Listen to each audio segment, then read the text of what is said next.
Chapter 12 of My Bondage and My Freedom by Frederick Douglass, narrated by Greducator. Religious Nature Awakened. List of chapter topics. Abolitionists spoken of. My eagerness to know what this word meant. My consultation of the dictionary. Incendiary information. How and where derived. The enigma solved. Nathaniel Turner's insurrection. The cholera. Religion. First awakened by a Methodist minister named Hanson.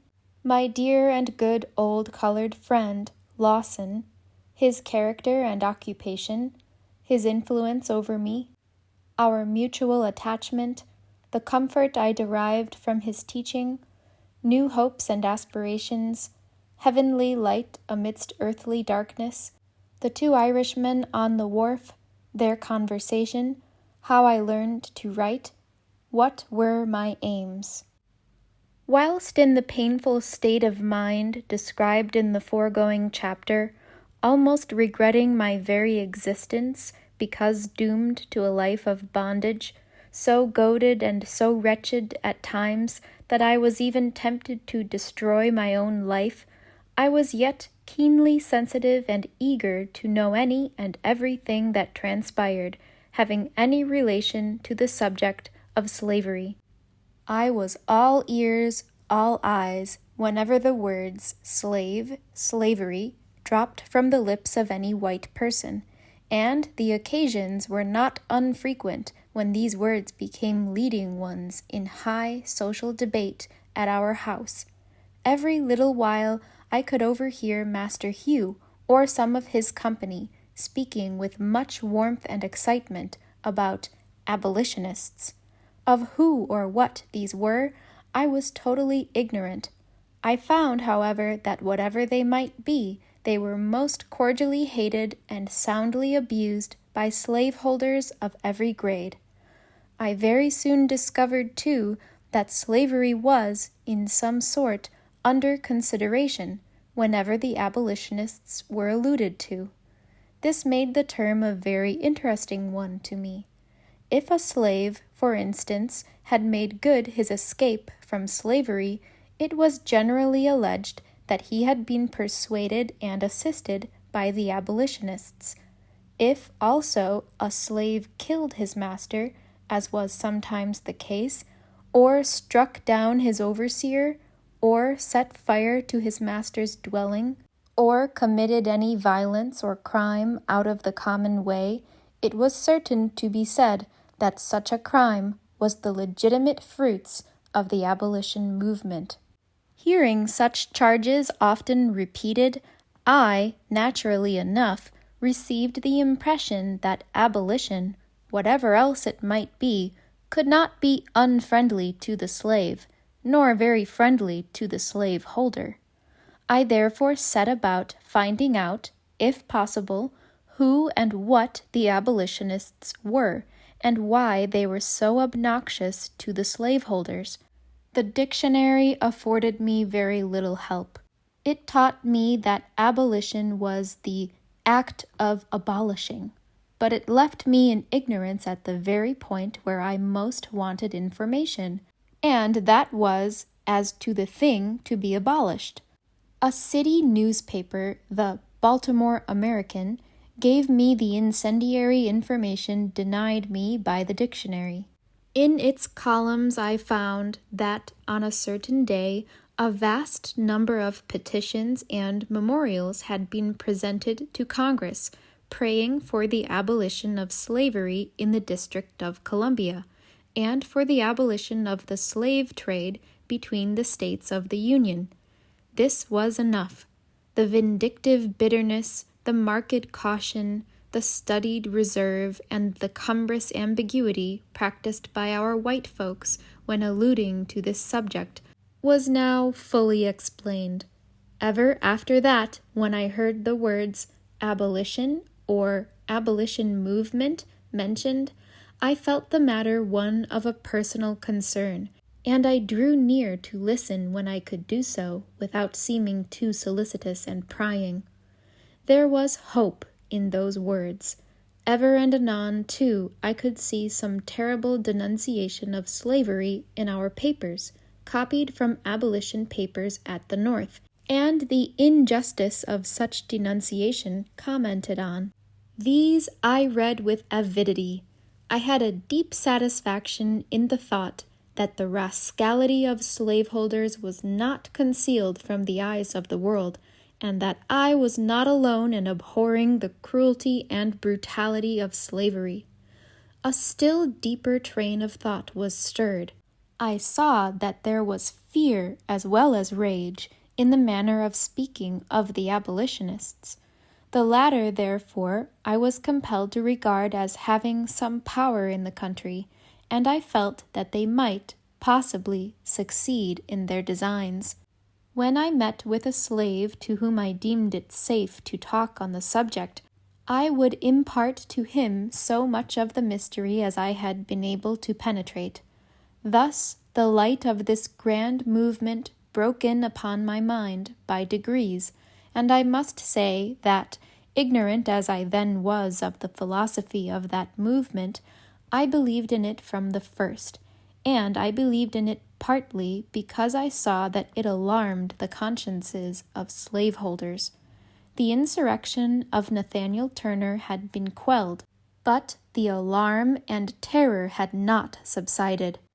The cholera was on its way, and the thought was present that God was angry with the white people because of their slave-holding wickedness, and therefore his judgments were abroad in the land. It was impossible for me not to hope much from the abolition movement, when I saw it supported by the Almighty and armed with death. Previous to my contemplation of the anti-slavery movement and its probable results, my mind had been seriously awakened to the subject of religion. I was not more than 13 years old when I felt the need of God as a father and protector. My religious nature was awakened by the preaching of a white Methodist minister named Hanson. He thought that all men, great and small, bond and free, were sinners in the sight of God, that they were, by nature, rebels against his government, and that they must repent of their sins and be reconciled to God through Christ. I cannot say that I had a very distinct notion of what was required of me, but one thing I knew very well. I was wretched and had no means of making myself otherwise. Moreover, I knew that I could pray for light. I consulted a good colored man named Charles Johnson, and in tones of holy affection, he told me to pray and what to pray for. I was, for weeks, a poor, broken-hearted mourner, traveling through the darkness and misery of doubts and fears. I finally found that change of heart which comes by casting all one's care upon God, and by having faith in Jesus Christ as the Redeemer, Friend, and Savior of those who diligently seek Him. After this, I saw the world in a new light. I seemed to live in a new world, surrounded by new objects, and to be animated by new hopes and desires. I loved all mankind, slaveholders not excepted, though I abhorred slavery more than ever. My great concern was now to have the world converted. The desire for knowledge increased, and especially did I want a thorough acquaintance with the contents of the Bible.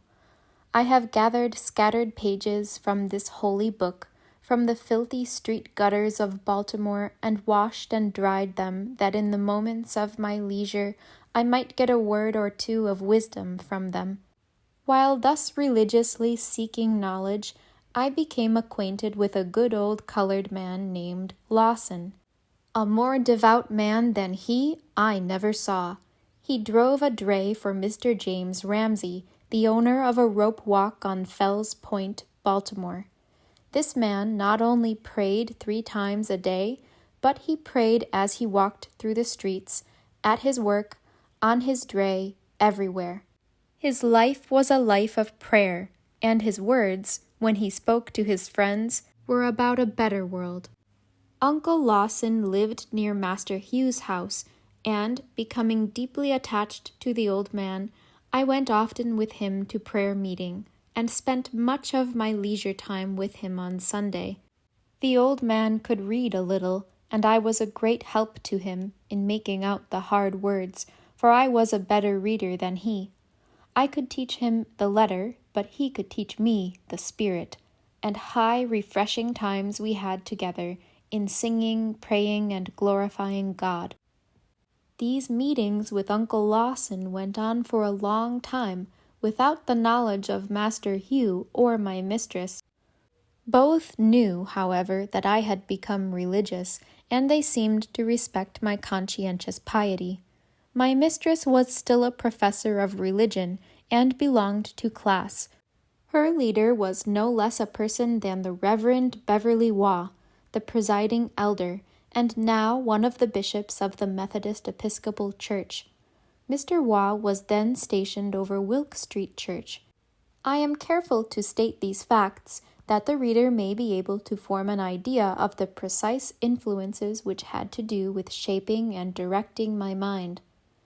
In view of the cares and anxieties incident to the life she was then leading, and especially in view of the separation from religious associations to which she was subjected, my mistress had, as I have before stated, become lukewarm and needed to be looked up by her leader.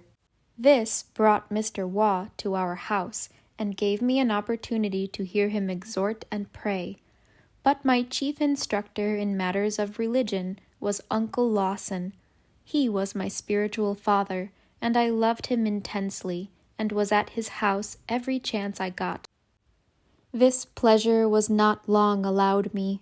Master Hugh became averse to my going to Father Lawson's, and threatened to whip me if I ever went there again. I now felt myself persecuted by a wicked man, and I would go to Father Lawson's notwithstanding the threat. The good old man had told me that the Lord had a great work for me to do, and I must prepare to do it, and that he had been shown that I must preach the gospel.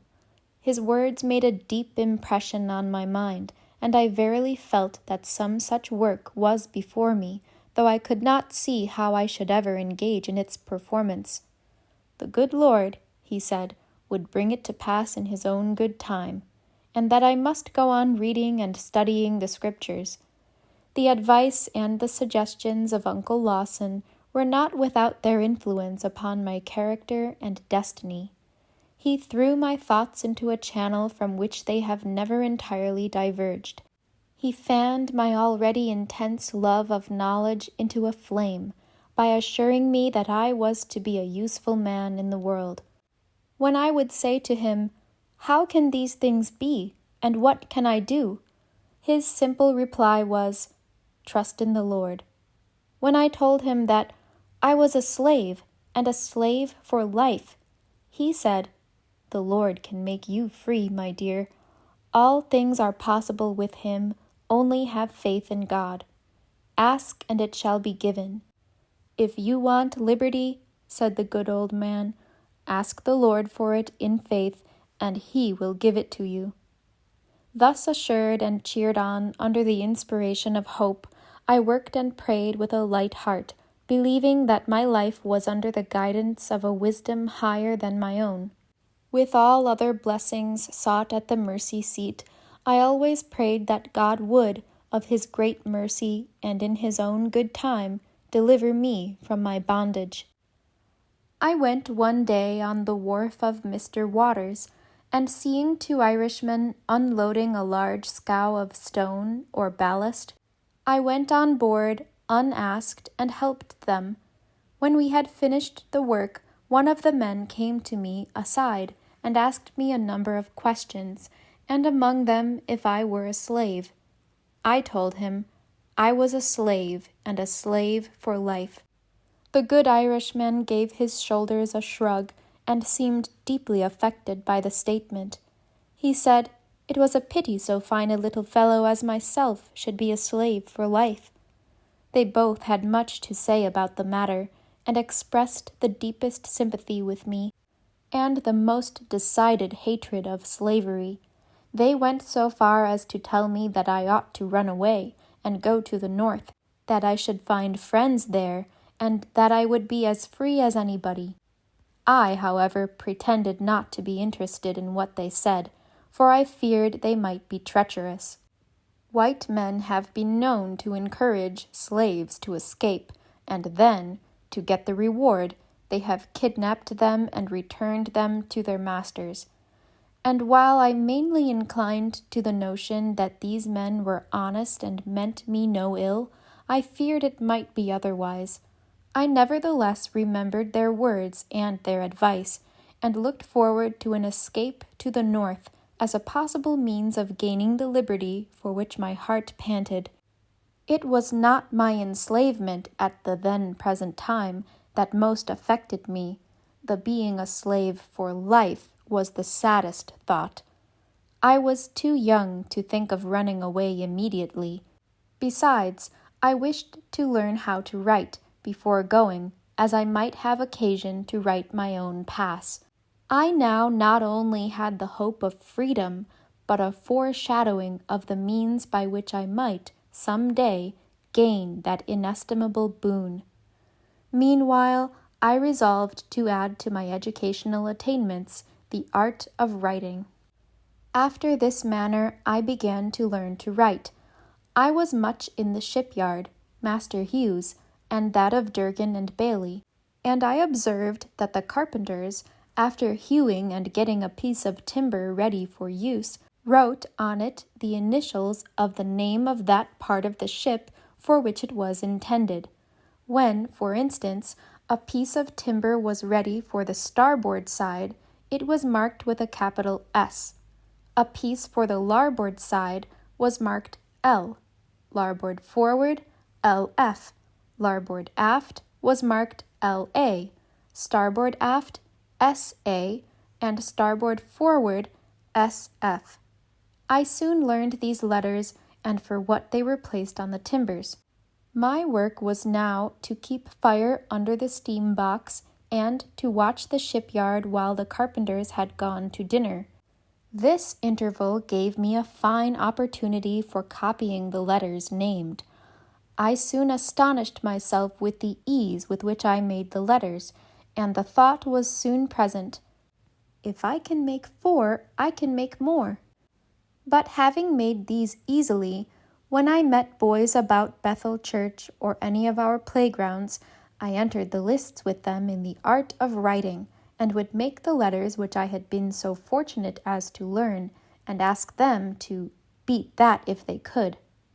With playmates for my teachers, fences and pavements for my copybooks, and chalk for my pen and ink, I learned the art of writing.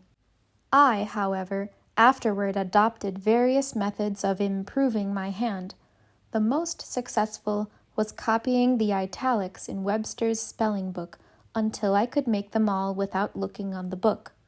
By this time, my little Master Tommy had grown to be a big boy, and had written over a number of copybooks and brought them home. They had been shown to the neighbors, had elicited due praise, and were now laid carefully away.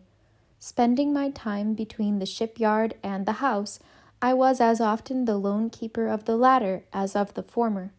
When my mistress left me in charge of the house, I had a grand time. I got Master Tommy's copybooks and a pen and ink, and, in the ample spaces between the lines, I wrote other lines, as nearly like his as possible. The process was a tedious one, and I ran the risk of getting a flogging for marring the highly prized copybooks of the oldest son.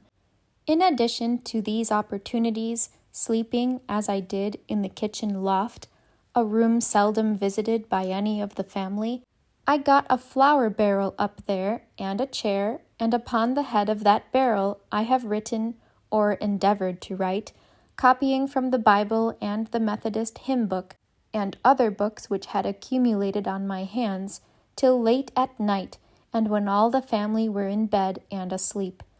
I was supported in my endeavors by renewed advice, and by holy promises from the good Father Lawson, with whom I continued to meet and pray and read the Scriptures.